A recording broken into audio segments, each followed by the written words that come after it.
Welcome, beloved, to week 8 in our Major Arcana card pull following the Fool's Journey from the Fool to the World. And we are on week 8, card 7, the Chariot, which is representative of the sign of Cancer. So we're going to take a look at part of the Fool's Journey with this and some descriptions of the card.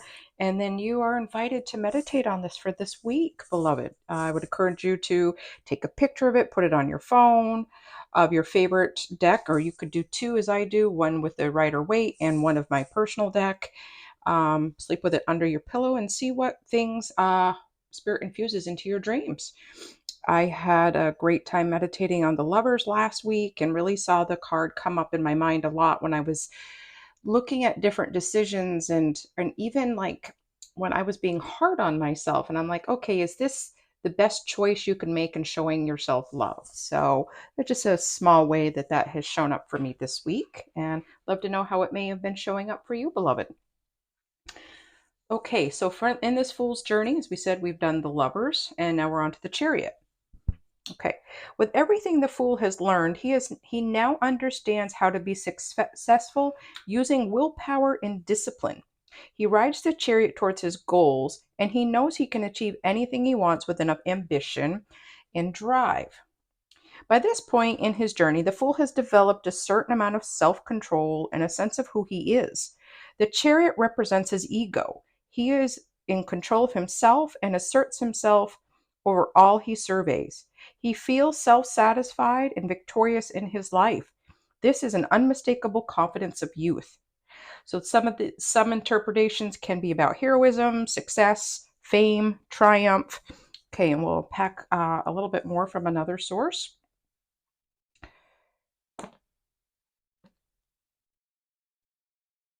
Okay, so it's a water sign, as Cancer is, can be about victory, control, willpower, jurisdiction.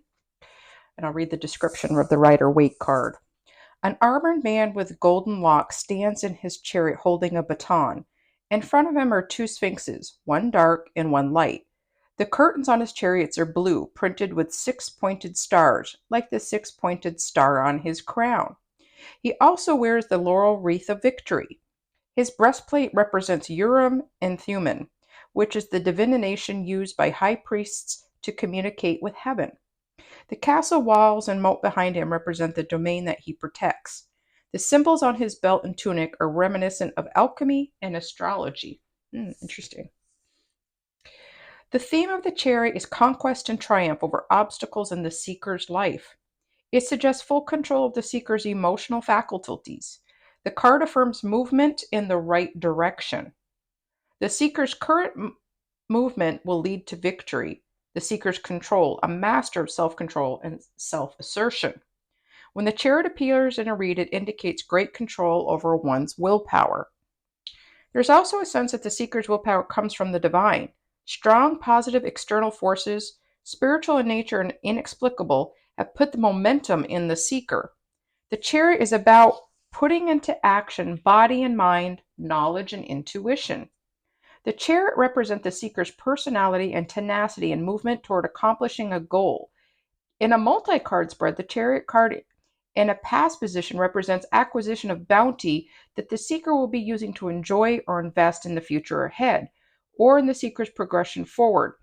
In a present or future position, it represents an important personal journey, where the seeker is looking for bounty, the seeker is on a quest, or there will be travel, not for the sake of travel, but for the sake of acquisition, which, you can acquire many different things. So really, it could be about anything.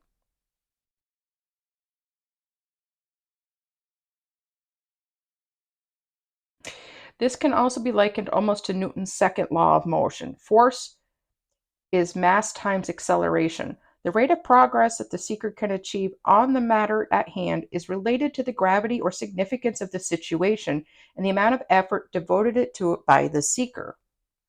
The chariot affirms that the seeker has what it takes to put into force to accelerate the mass, which represents the problem that the seeker has been presented with. The chariot reminds the seeker of the mechanics, the movement, and the motions of conquest. The element of water governs this card. Attributions associated with water will represent the external forces at play in the seeker's situation. The card's association with the sign Cancer may also indicate a seeker who appears tough on the outside, but deep down is quite vulnerable and sensitive. That theme is further repeated in the imagery of the charioteer's armor, a hard encasing over vulnerable human flesh. The seeker likes to appear in control or has the tendency to run from his or her problems, or attack the problem with such aggression as to subdue it and therefore avoid true, mature confrontation. The chariot depicts a badge with the Indian lingam and yoni representative of the Hindu deities Shiva and Shakti, respectively. The traditional implication is that of the union of the external sphere of rulership by man and internal sphere of rulership by woman. The lovers previously is also believed that the sphinxes in the chariot card are female, while the charioteer pictured in the card is male, representing the question of who exactly is in control, the sphinxes or the charioteer. I'd almost even say your shadow side and your light side, right? That may also be in control. Your feminine and your masculine. It could be representative of both. Compare the two pillars of contrasting. Okay.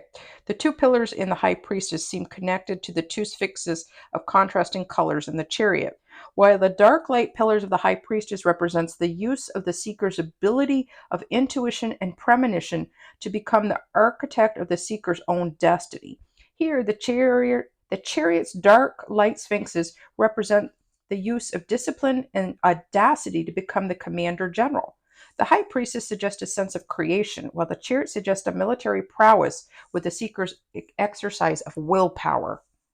The card's imagery might also come to mind the Knights Templar returning from the east, bearing the Holy Grail and other divine secret or mystical knowledge. Conquest was a success. The charioteer is now adorned with the 8-pointed star on his head, directly over the third eye. In Babylonian time, Ishtar, the goddess of love, war, and fertility, was represented by the 8-pointed star. In Judeo-Christian myths, the number 8 is associated with salvation, a new spiritual beginning. Within the 8 corners of the octagram, the letters Yahweh and Adonai could also be inscribed to call upon the divinity. The 8-pointed star is also reminiscent of the 8-spoke wheel in Buddhism, representing the eightfold path. Here depicted on the crown of the charioteer, the 8-pointed star could represent the acquisition of divine knowledge from where the charioteer is returning, or could represent the charioteer's salvation. It could also represent the divine knowledge that the charioteer carries forward, advancing towards his destination. Either way, in a reading, it indicates triumph, control, and conquest in the seeker. As with the magician, yin energy is dominant, even though outwardly the message of the card seems to be active rather than recessive. However, as with the magician, there is a sense of reception of power or knowledge from the divine. Thus, it is in the receipt of powers from the heavens that renders this card intrinsically yin. Time-wising, the chariot could denote the Cancer, June 21st to July 22nd. Okay, and then we'll look at, very interesting. I do love that, this is all a spiritual journey of the Fool or of you, beloved, and love just getting a little more insight or how things are worded differently can help different meanings sink in for you. So I'm hoping this is really speaking to you. The Chariot about self-control can be the tendency to allow others to influence your decision. You cannot do this. You must be in control of yourself.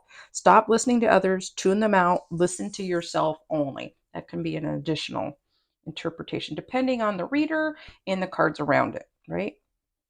But if you're pulling this card for you for meditation, a personal reading, you may want to keep these things in mind.